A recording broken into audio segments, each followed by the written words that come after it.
Oi pessoal, tudo bem? Sejam bem-vindos a mais um vídeo. Olha aqui onde eu coloquei o microfone. Pretendo conversar com vocês, na verdade, acho que como se fosse um desabafo, porque a área de tecnologia, principalmente a minha vivência, na área da programação, ela tem alguns problemas que a gente vai percebendo. A gente ouve falar, mas quando a gente está na faculdade, a gente vai percebendo que esses problemas existem. E hoje eu decidi gravar esse vídeo com alguns tópicos. Eu ainda não nomeei, mas provavelmente no título vai ter a quantidade de que eu vou trazer aqui nesse vídeo. Esse vídeo não tem roteiro, então é para ser uma coisa bem natural, sabe? Bom, o primeiro assunto que eu quero trazer é que a área de TI, ela realmente ficou famosa depois da pandemia ali, eu acredito, né, em 2020 mais ou menos, ela se tornou uma área super desejada, super requisitada, assim, no sentido de, poxa, é a área do futuro, é a área que vai ter empregos, é a área que você vai ganhar bem. Então, houve um aumento, né, da procura pelos cursos na área de TI. E aí, quando a gente lista a quantidade de cursos, temos ciência da computação, SI, ADS, engenharia de software, alguns lugares chamam de informática, enfim, muitos, né? Engenharia da computação também. E aí a gente percebe que existiram muitas portas de entrada. Muito engraçado ficar aqui com o violino. Existiram muitas oportunidades das pessoas se formarem na área, e nem todas elas vão seguir para a área acadêmica, né? Nem todas as pessoas formadas vão seguir para uma especialização, doutorado, mestrado. Na verdade, é bem a minoria, né? A maioria vai sair, entrar direto no mercado de trabalho. E aí o que acontece? A curva aumentou muito, porque durante a pandemia eu acredito que até ali, como foi necessário ter essa adaptação rápida, né? Essa rápida captação de pessoas para trabalhar na área, as empresas abaixaram a régua. Era-se possível encontrar pessoas formadas em administração, formadas em direito, formadas em marketing, trabalhando como programadores, porque o requisito para serem contratadas era mínimo, né? Não havia, assim, muitas exigências.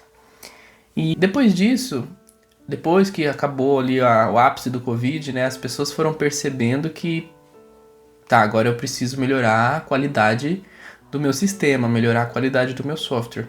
E para isso eu preciso procurar profissionais mais capacitados. Desde então, a curva começou a crescer. E isso reflete em todos os cargos, todas as senioridades.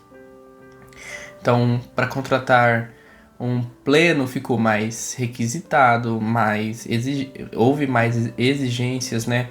Para se contratar um júnior, começou-se a pedir mais, esperar mais de quais habilidades um júnior precisa saber para ser contratado. E aí o tão polêmico estágio, né? Os estagiários é absurdo, assim, a quantidade de exigências que se cobra, muita vaga de empresas grandes mesmo, Big Techs e afins, elas exigem muita coisa, muitos requisitos do estagiário.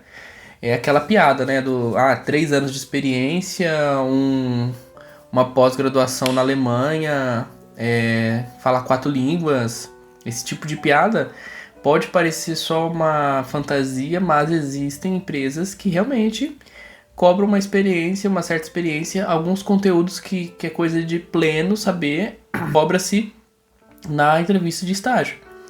Então, como que a dúvida do vídeo, né? Como que se prepara, como que a gente fica pronto para coisas que não era pra gente saber ainda, né? Não era pra ser esperado. Então, como se preparar para algo que não era pra gente estar se preparando? A gente acaba entrando em um looping, né? A gente se perde essa bolha de conhecimentos, porque se fosse menos conhecimento, eu também imagino que seria, já é, né, para grandes empresas. Vou dar um outro exemplo agora da Microsoft. Se fosse poucos requisitos, imaginem a quantidade de pessoas por vaga para você concorrer. Porque assim, sendo muitos requisitos, já são 1.000 pessoas por vaga, ou mais, chutando bem pouco. Eu já vi candidaturas no LinkedIn de 5.000 pessoas em uma vaga. Então, como que a pessoa se destaca no meio dessa multidão de pessoas formadas na área ou que estão se formando, enfim. Para júnior não diminui tanto essa concorrência também não, viu? Eu acho que a concorrência começa a cair quando se torna pleno para sênior, né? Aí é bem menos concorrentes. Mas enquanto tu é júnior ou tá querendo entrar como trainee, estágio, em grandes empresas, né? Óbvio que a empresa local da sua cidade vai ter ali 50 pessoas, no máximo, assim, 100 pessoas. Mas quando a empresa começa a ter uma marca reconhecida, o nome de mercado, né? Ou muitos colaboradores, a tendência é que a concorrência seja maior também, porque mais pessoas estão interessadas em ocupar aquela vaga. E não existe também um alinhamento entre essas empresas, né? Cada empresa ela acaba cobrando uma coisa. Por exemplo, então se você se candidata para um lugar, ele vai exigir que você tenha um inglês técnico avançado e conhecimento em Docker. E daí, se você se aplica para outra vaga lá, eles querem que você entenda de AWS e, sei lá, arquitetura. Então, acho que a dica que eu posso deixar para vocês escolha uma, no máximo duas grandes empresas, né, que vocês tenham interesse em participar e se aperfeiçoem nos requisitos que essas empresas pedem. Porque uma coisa é fato, elas podem exigir muita coisa nas vagas? Podem. Mas a tendência é que não mude muito a descrição dessas vagas, tipo, não mude muito o que se pede na vaga, os requisitos, né? O que esperam que você saiba. A tendência é que toda vaga que abrir para aquele nível exige a mesma coisa. Então você pode olhar uma vaga e começar a estudar a partir dela. Começar a estudar a partir do que a vaga pede. Então se a vaga para Dev Júnior está pedindo AWS, banco de dados e está pedindo um inglês técnico, você vai começar a estudar baseado em inglês técnico para desenvolvedores, AWS, enfim, você vai estudar baseado na descrição da vaga. Agora, outra coisa também é os salários, né? Vamos falar sobre os salários, que normalmente a gente ouve falar que são grandes salários que se recebe na área de tecnologia. Mas quando você se forma e entra no mercado de trabalho, principalmente se a empresa for uma empresa local na sua cidade, você vai perceber que, na verdade, não, os salários não são nada exorbitantes, eles são uns salários normais, que eu também nunca encontrei abaixo da média. Eu já vi vaga pagando, mas quando eu estava procurando, eu nunca encontrei abaixo da média, sempre na média ou um pouquinho acima do que se espera para um júnior.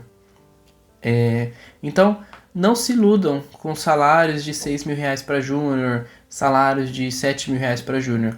Eles existem, mas eles estão escondidos em grandes empresas, big techs, bancos. Esse tipo de empresa você encontra salários nessas proporções.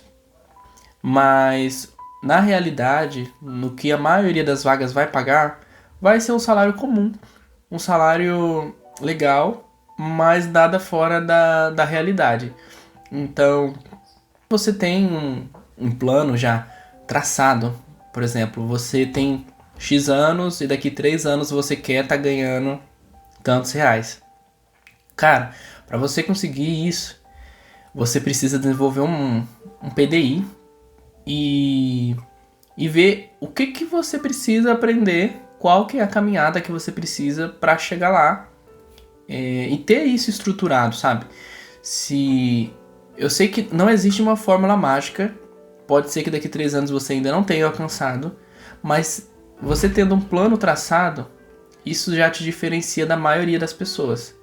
Então, se o seu sonho é trabalhar remoto, desde já, se candidate para as vagas remotas, saiba quais são os requisitos que as empresas estão pedindo e tente se preparar da melhor forma possível.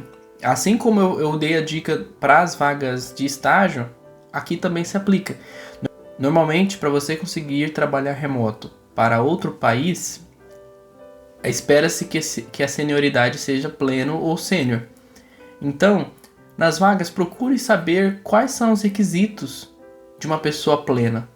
Quais conhecimentos um pleno precisa ter para ocupar essa vaga. Normalmente, o tempo na área também conta bastante. De 3 a 5 anos foi o mínimo que eu vi para você poder se candidatar para uma vaga remota. Então tenha isso em mente, que não tem como você simplesmente se formar e já tentar uma vaga remota, porque você já precisa estar trabalhando no Brasil também na área da tecnologia. Então acho que em resumo era isso, pessoal. Se vocês querem contribuir com mais algum assunto, deixar o depoimento de vocês, como foi o primeiro salário de vocês, como que foi a vivência de vocês na área, se vocês passaram por estágio ou se vocês já entraram direto como júnior, eu vou adorar ler os comentários. E também alguma dica ou sugestão de próximo vídeo para eu trazer aqui para vocês, eu vou agradecer bastante. Até mais!